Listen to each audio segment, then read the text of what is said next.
My children tried to commit me to a mental institution to steal my mansion, but they never saw my plan coming. My name is Augustus Gus Whitmore III, and I'm 78 years old. For 5 decades, I built a textile empire that allowed me to purchase the most magnificent antebellum mansion in Charleston's historic district, the Whitmore House on East Bay Street, with its sweeping double porches, ancient live oaks draped in Spanish moss, and gardens that have been featured in Southern Living magazine more times than I can count. This is the same house where my beloved Margaret and I raised our 3 children, Robert Jr., Catherine, and our youngest, Michael. I never imagined that these same children, my own flesh and blood, would conspire against me in the most despicable way imaginable. But as they say, no good deed goes unpunished, and Lord knows I'd done plenty of good deeds for those ungrateful children. It all began 6 months ago, on a Sunday after morning service at St. Philip's Episcopal Church, where the Whitmore family has held the same pew for 4 generations. I'd just returned from lighting a candle for Margaret's soul, a ritual I'd maintained religiously since she passed 2 years ago from pancreatic cancer. Reverend Patterson always saved me a moment after service to ask about my well-being, respecting my 40 years as the church's largest donor. Catherine arrived at the house around noon with that saccharine smile she'd perfected as a child whenever she wanted something. I was in the library reviewing some documents while Mrs. Henderson, my housekeeper of 30 years, prepared our traditional Sunday dinner of fried chicken, mac and cheese, and collard greens. "Daddy," Catherine said, settling into the leather wingback chair across from my desk, "we need to talk. Robert and Michael are coming over this afternoon." That should have been my first red flag. My children never coordinated anything together, especially not family visits. Robert, my eldest at 52, had always been obsessed with status. Harvard MBA, corner office in downtown Charleston, and a wife who spent money like water on their Mount Pleasant estate. The 2020 economic downturn had hit his consulting firm hard, though he'd never admit it. Maintaining appearances in Charleston society doesn't come cheap. Catherine, my only daughter at 47, had inherited her mother's beauty, but unfortunately also her poor judgment in men. 3 divorces by 45, and each ex-husband had walked away with a piece of what I'd given her. She worked as a real estate agent now, but barely made enough to cover her condo payments in the French Quarter. Michael, the baby at 43, had never quite found his footing, still living off his trust fund, changing careers every few years, and dating women half his age, a perpetual disappointment wrapped in charm and excuses. That afternoon, they arrived together. Another warning sign I should have heeded. In the South, punctuality is as rare as snow in July, but there they were right on time at 3 p.m. sharp. They settled into the front parlor beneath the crystal chandelier that had belonged to my great-grandmother, the one who'd rebuilt this house after Sherman's visit to Charleston. "Dad," Robert began in that corporate tone he used when presenting to clients, "we've been concerned about you." "Concerned? About what?" I asked, though I was beginning to sense where this conversation was heading. "Well," Catherine interjected, "yesterday you told Mrs. Henderson you saw Mama tending to her rose garden." It was true.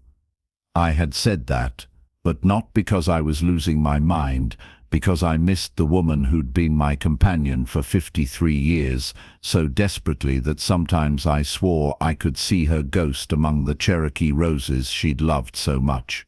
"Is it a crime to miss your soulmate?" "And," Michael added, "last week at the country club, you called Judge Morrison by his father's name. Judge Morrison Sr. died 15 years ago." Also true.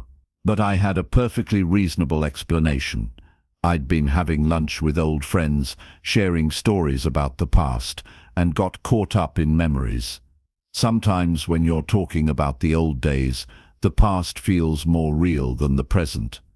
Now hold on, I said, pouring myself 2 fingers of Pappy Van Winkle from the bottle I kept for special occasions.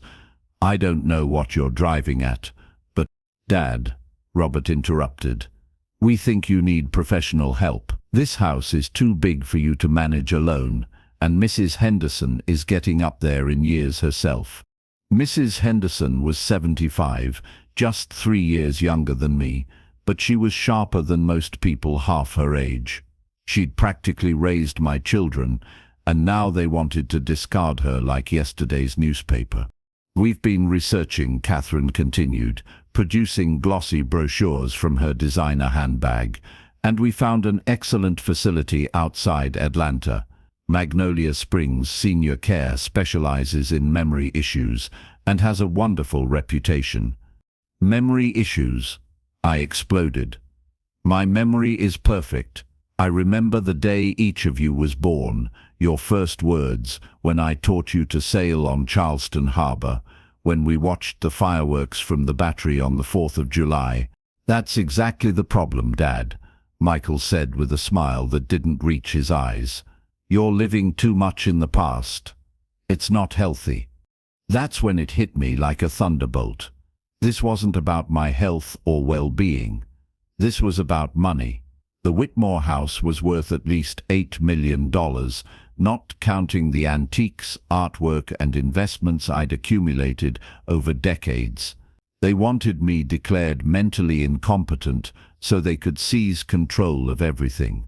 That night, after they left with promises to research the best care options, I sat on the upper piazza, overlooking the garden, sipping bourbon and listening to the distant sound of a jazz quartet playing at the restaurant on the corner. The scent of jasmine filled the air, and I could almost feel Margaret's presence beside me. It was there, under the Carolina stars, that I hatched my plan. If my children wanted to play the game of Dad's losing his mind, I'd give them the performance of a lifetime. But while they thought they were manipulating me, I'd be documenting every lie, every scheme, every conversation they had behind my back about dividing up my estate. The next morning, I drove to Best Buy and had a young clerk help me select several small surveillance cameras and digital recording devices. I told him I was worried about break-ins in the neighborhood, which wasn't entirely a lie. These can record for hours, the kid explained, and you can monitor everything from your smartphone. Technology that would have seemed like science fiction when I was his age was now available to anyone with a credit card. I began my performance gradually. First, I started forgetting small details when talking to Mrs. Henderson, though I made sure she understood it was all an act. Henderson had worked for our family since before the children were teenagers. She knew me better than anyone and could tell when I was putting on a show. "Mr. Gus," she said one morning, while preparing my usual breakfast of grits and eggs, "what exactly are you up to? I've known you for 30 years, and when you get that mischievous look, trouble's brewing." I told her everything. Henderson laughed so hard she nearly dropped the coffee pot. "Those children of yours have always been a bit too interested in money for their own good, but I never thought they'd stoop this low. What do you need me to do?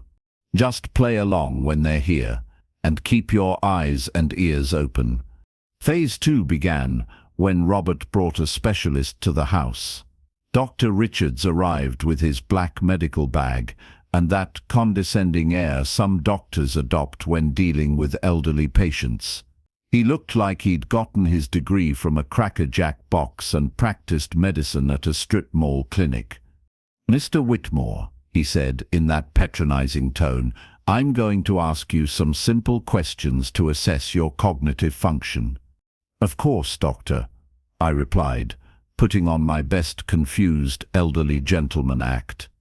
"What day is today?" Thursday," I said, when it was actually Sunday. The camera I'd hidden behind the law books was recording everything. Do you know where you are? At home, I think. Or are we at Robert's house? Robert and Catherine exchanged satisfied glances. Dr. Richards continued with his ridiculous questions, and I continued giving answers that would convince him my mind was deteriorating. But what they didn't know was that I'd recorded their private conversation before the doctor arrived. That morning I'd captured Robert telling Catherine in the garden, "We need this guy to sign the commitment papers today. I've already spoken with Attorney Patterson, and he says with a medical diagnosis we can initiate guardianship proceedings next week." "What if Dad resists?" Catherine had asked. "That's why we have Plan B. Michael's already spoken to people at the facility. For an extra $5,000, they'll make sure Dad stays heavily medicated and compliant." Michael had added, "The best part is, once he's committed, we can sell the house without any interference. I already have a buyer lined up who's willing to pay $9 million. That's $3 million each, after expenses." Every word was recorded. Every scheme, every betrayal, every plan to steal my life's work. Dr. Richards finished his evaluation and stepped outside to confer with my children. I remained in the parlor, apparently confused, but actually adjusting the camera angle to better capture their conversation. "The diagnosis is clear," the doctor told them. "Your father shows obvious signs of dementia. I recommend immediate institutionalization." "How quickly can we make this happen?" Robert asked. "If you're willing to cover the additional expenses we discussed, we could have him committed as early as tomorrow." Catherine asked. "And the medical certification?" "Already prepared," Richards replied, pulling papers from his briefcase. "I just need your signatures as next of kin." That evening, I called my real physician, Dr. Hampton, who'd been treating me for 20 years. I also contacted my attorney, Samuel Morrison Jr., son of the judge I'd supposedly confused him with, a man of integrity who'd handled my legal affairs since I started my business. "Gus," Dr. Hampton said, after reviewing Dr. Richards' paperwork, "this is fraudulent. This certificate has no legal validity. Besides, I know Richards. He lost his license 3 years ago for selling false diagnoses." Attorney Morrison was even more direct. "This is elder abuse, Gus. Conspiracy to commit fraud. With the recordings you have, your children could face serious prison time." But I didn't want to send my children to prison. Despite everything, they were still my blood. What I wanted was to teach them a lesson they'd never forget and ensure my real legacy went to people who truly deserved it. The next day, they arrived to take me for what they called a medical consultation. They came with a private ambulance and 2 attendants who looked more like bouncers than healthcare workers. "Dad," Catherine said with crocodile tears, "this is for your own good. At Magnolia Springs, they can take better care of you than we can at home." "I don't want to go," I protested, playing the confused and frightened old man. "I want to stay here with my memories of your mother." "You can't take care of yourself anymore, Dad," Robert insisted. "Yesterday Mrs. Henderson found you talking to Mom's portrait like she was still alive." "True. I'd done that deliberately, knowing they were spying on me. But what they didn't know was that I'd installed cameras throughout the house and documented how they'd been entering without permission to check on my mental state while I was supposedly napping. I let them take me in the ambulance, maintaining my act of a confused and frightened elderly man. But in my jacket pocket, I carried my smartphone with GPS enabled, and I'd left precise instructions with Attorney Morrison about what to do if I didn't return home within 48 hours. Magnolia Springs was exactly what I expected, a depressing place with institutional green walls, the smell of cheap disinfectant, and staff who treated patients like inventory rather than human beings. They assigned me a small room overlooking a concrete courtyard where other elderly residents shuffled around like zombies, probably over-medicated to keep them docile. "Mr. Whitmore," said the head nurse, a heavy-set woman with dead eyes, "you're going to be very well cared for here. Your children have paid for the complete treatment package." "When can I go home?" I asked, maintaining my performance. "That's up to the doctor to decide when you're better," she replied without even looking at me. That first night at Magnolia Springs was the longest of my life, not from fear or sadness, but because I knew my children were probably celebrating at my house, maybe already making plans to sell it. But what they didn't know was that the cameras were still recording everything, and Mrs. Henderson had strict instructions to document their every move. On the second day, I staged a breakdown when Catherine came to visit. I screamed that I wanted to go home, that I didn't recognize where I was, that I missed Margaret. Catherine played the concerned daughter in front of the medical staff, but when she thought I couldn't see her, she smiled with satisfaction. "Dr. Patterson," she said to the psychiatrist supposedly treating me, "how long do you think Dad will need to stay here?" "Well, in cases like this, treatment can take several months, sometimes years, depending on how he progresses," the doctor replied with that clinical coldness that characterizes some medical professionals. "And the costs?" "We've already discussed that with your brother. As long as you can cover the expenses, your father can stay here as long as necessary." It was exactly what they wanted to hear. While I was locked away, they'd have free rein to do whatever they wanted with my estate. That night, I received an unexpected visitor. Mrs. Henderson had convinced the staff she was my sister and brought me news that confirmed my worst suspicions. "Mr. Gus," she whispered, while pretending to arrange the flowers she'd brought, "your children brought an appraiser to the house today, and I found these papers on your bedroom desk." She discreetly passed me documents that nearly gave me a heart attack.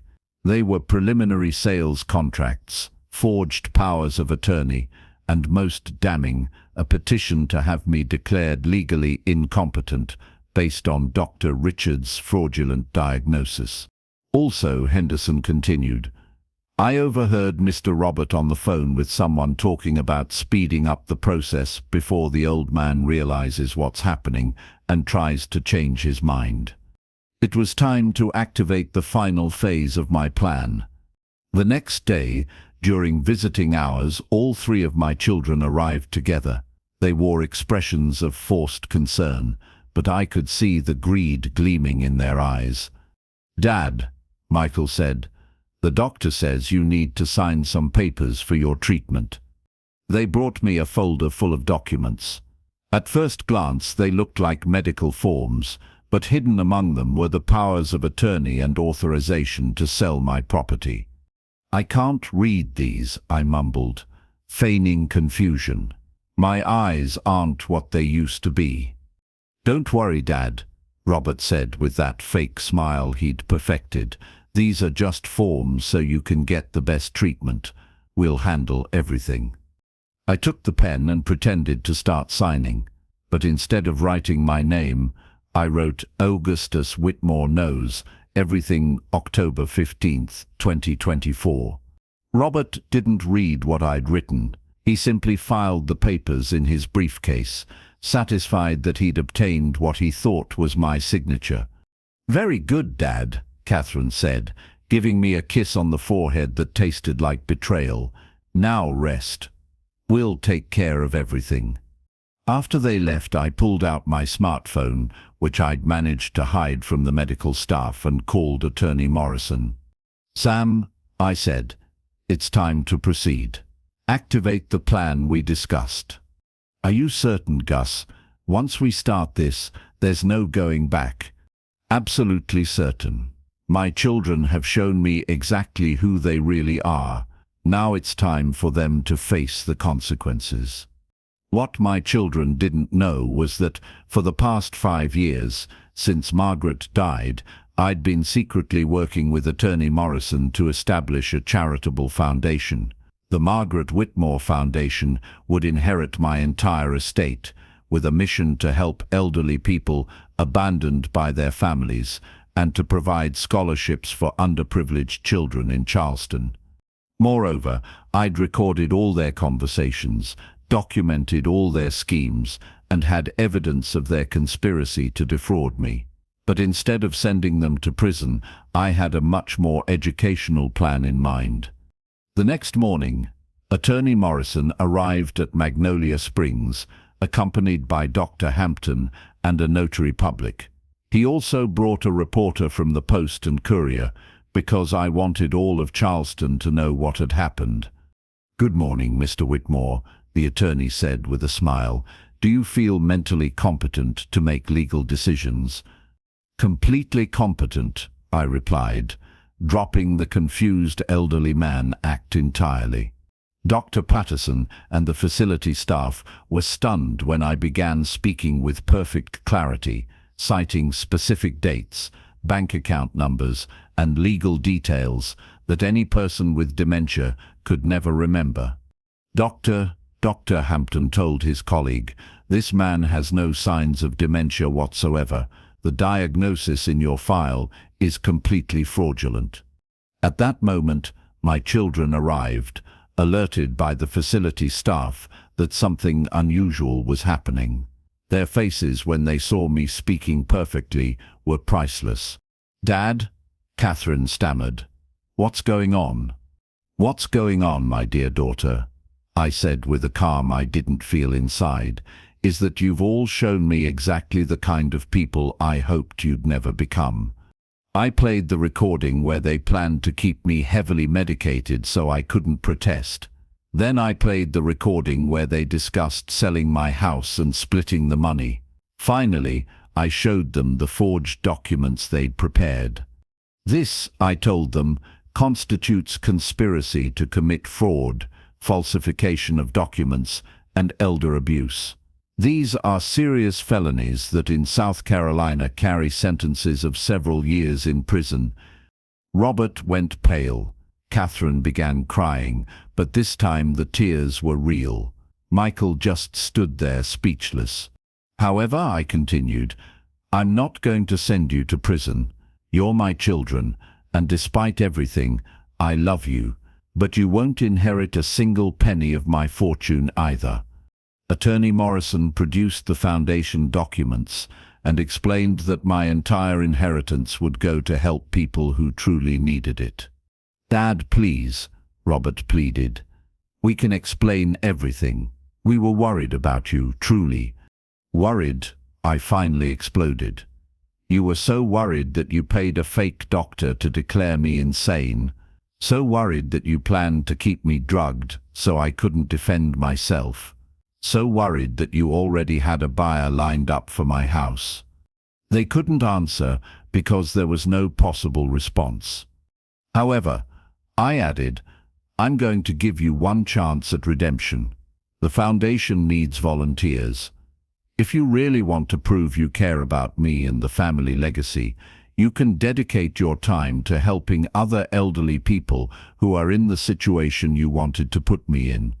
Catherine was the first to speak. "Dad, forgive us. You're right. We were blinded by greed, and—" "Words are cheap, sweetheart," I interrupted. "Actions are what count. If you've truly repented, you'll prove it through your deeds."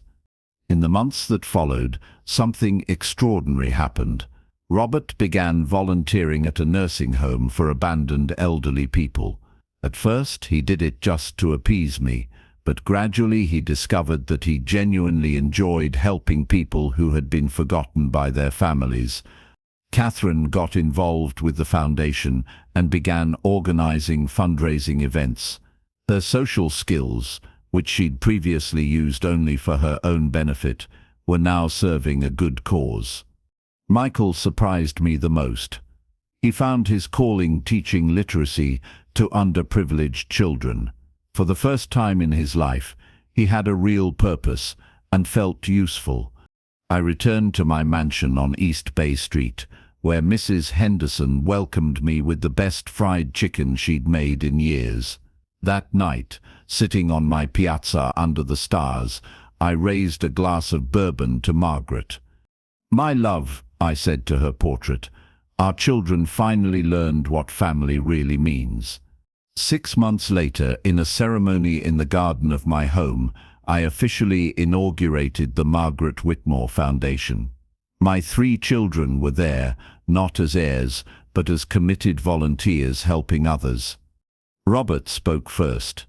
"Dad, we want to publicly apologize for our behavior. We acted unforgivably, but your lesson taught us what truly matters in life." Catherine added, "You showed us that the real legacy isn't the money you leave behind, but the lives you touch and the people you help."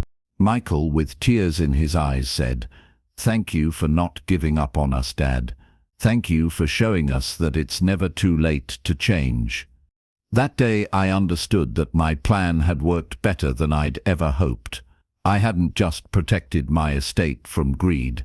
I'd gotten my children back, not as greedy heirs, but as human beings who had finally found their purpose. A year later, the Margaret Whitmore Foundation had helped over 300 elderly people and provided full scholarships to 75 underprivileged children. My mansion had become the foundation's headquarters, filled with life and purpose.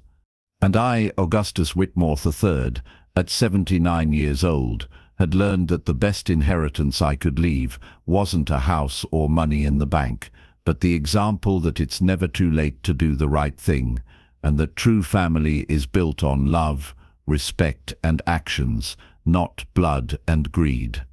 My children had tried to commit me to a mental institution to steal my mansion, but they never imagined that their betrayal would transform them into better people. Sometimes the best lessons come wrapped in plans that seem to have failed. As my beloved Margaret used to say, the Lord works in mysterious ways, and she was absolutely right.